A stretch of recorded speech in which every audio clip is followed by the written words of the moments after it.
ప్రభునందు ప్రియమైనటువంటి వారలారా, మన ప్రభువును రక్షకునైనటువంటి యేసుక్రీస్తు వారి యొక్క శుభనామములు మీ అందరికీ నా హృదయపూర్వకమైనటువంటి శుభములు వందనములు తెలియజేయుచున్నాను.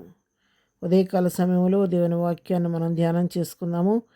ఈరోజు వాక్య ధ్యానము కొరకు మనం తీసుకున్నటువంటి లేఖన భాగము ప్రసంగి గ్రంథము 6వ అధ్యాయము 2వ వచనము. దేవుడు ఒకనికి ధనధాన్య సమృద్ధిని ఘనతను అనుగ్రహించును, అతడు ఏమేమి కోరినను అది అతనికి తక్కువ కాకుండాను. దేవుడి వాక్యమును మన వెంకిల్లో దీవించి ఆస్వాదించును గాక.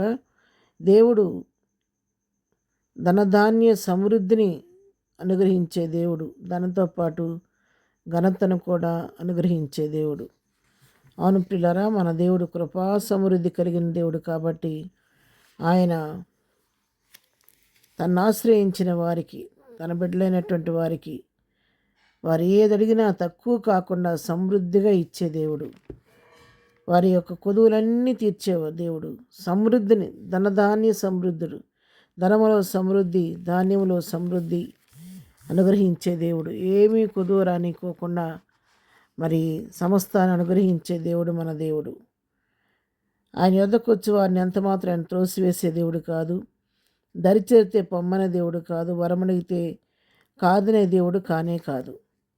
ఆయన ఎవరడిగినా సరే తను అడిగిన వారికి తక్కువ కాకుండా సమృద్ధిగా ఇచ్చే దేవుడు.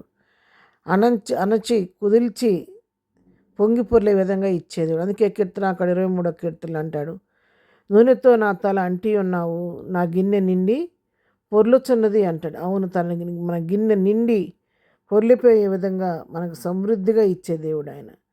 ఏదో ఇచ్చానన్న పేరుకి కొద్దుగా కొరతగా కొంత ఏదో ఇచ్చానన్నట్టుగా ఇవ్వటం కాదు, కానీ ఆయన ఇచ్చే ఏదడిగినా కూడా సమృద్ధిగా ఇచ్చే దేవుడు.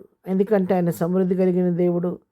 భూమి సంపూర్ణత సమస్తం ఆయనవి. ఈ భూమిలో ఉన్నవన్నీ ఆయనయే కాబట్టి ఆయన ఇవ్వలేదంటూ మనకేమీ లేదు. కాబట్టి నోటి మాట చేత సమస్తాన్ని సృష్టించిన దేవుడు సమస్తాన్ని మనకి అనుగ్రహించే దేవుడే ఉన్నాడు. దాంతోపాటు ఘనత కూడా మనకు అనుగ్రహించే దేవుడై ఉన్నాడు. కీర్తన గ్రంథం 96వ కీర్తన 6వ వచనం మనం చదువుకుంటే, ఘనత ప్రభావములు ఆయన సన్నిధిని ఉన్నవి, బల సౌందర్యములు ఆయన పరిశుద్ధ స్థలములో ఉన్నవి. ఘనత ప్రభావం ఆయన సన్నిధిలో ఉంది కాబట్టి నీకు ఘనత కావాలంటే కూడా దేవుడు ఘనతను అనుగ్రహిస్తాడు. ఉదయకాల సమయంలో దేవుని వాక్యం వింటున్న ప్రియులారా, ప్రభు మనతో ఉదయకాలం మాట్లాడుతున్నాడు.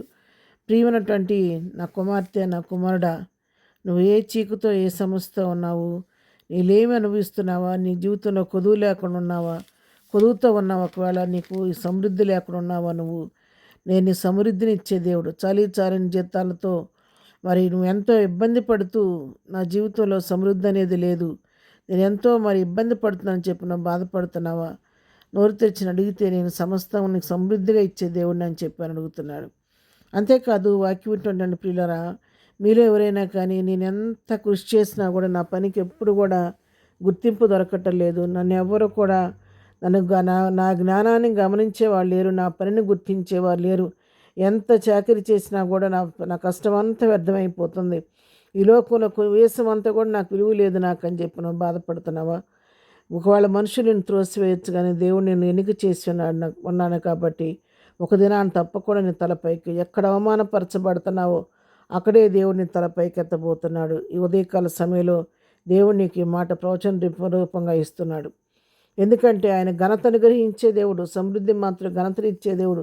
ఘనత ప్రభావాలు ఆయన సన్నిధిలో ఉన్నాయి కాబట్టి నేను గణపరిచే సమయం వచ్చినప్పుడు తప్పకుండా దేవుడు నేను గణపరుస్తాడు. ఉదయకాలం వాక్యం విన్నవారు ఎవరైనా సరే మీకున్న సమస్య కొరకు సమృద్ధి కావాలన్నా, ఘనతను కావాలన్నా ప్రభువును ఆశ్రయించండి. తగిన సమయంలో మీ పట్ల ఆయన కార్యాలను నూతనపరిచి మీ నోటిని నౌకలు చేయబోతున్నాడు. ప్రార్థన చేసుకుందాం. ప్రేమగలిగిన తండ్రి, పరిశుద్ధైన మా ప్రియ ప్రభా, ఉదయకాలం వాక్యం పెట్టిన మా ప్రియులను బట్టి నీకు వందనాలు. ఎవరే స్థితిలో ఉన్నారో నాకు తెలియదు, కానీ నీకు తెలుసు ప్రభా. కృంగిన స్థితిలో ఉన్న వారిని లేవనెత్తండి ప్రభా. వారికి ఘనత ప్రభావాలు మీరు వారికి అనుగ్రహించండి ప్రభా. వారు చేస్తున్నటువంటి పనికి, పడుతున్న కష్టానికి పడుతున్న ప్రయాసం తగిన ఫలితాన్ని వారికి అనుగ్రహించండి ప్రభా. వారి తెలివితేటల్ని, వారి యొక్క టాలెంట్స్ని ఇతరులకు గుర్తించి ప్రభా వారికి పైకి నాయన ఉన్నత స్థితిలోకి నడిపించండి ప్రభా. నీ స్తోత్రాలు నాయన. సమృద్ధి లేని వారి జీవితాల్లో సమృద్ధిని మెండుగా దయచేయండి. ఈ దినం నాయన బర్త్డే జరుపుకోండి, బిడ్డలను దీవించి ఆశీర్వదించండి. వివాహ దినం జరుపుకున్న బిడ్డలను దీవించి ఆశీర్దించిన ఆయన. ఎగ్జామ్స్ రాస్తున్న బిడ్డలకి నీ జ్ఞానం దయచేయండి. బలహీనలు ఉన్న వారిని ముట్టి స్వస్థపరచండి. ప్రతి బిడ్డకు బిడ్డ ప్రయాణాలు రాకపోకలో నీ కాపుదల దయచేసి దీవులతో నింపి నడిపించమని యేసునామములో ప్రార్థించి అడిగి పొందుకొని ఉన్నాము తండ్రి. ఆమెన్. ప్రభు కృప సదాకాలము మనందరికీ తోడయుండి నడిపించును గాక. ఆమెన్.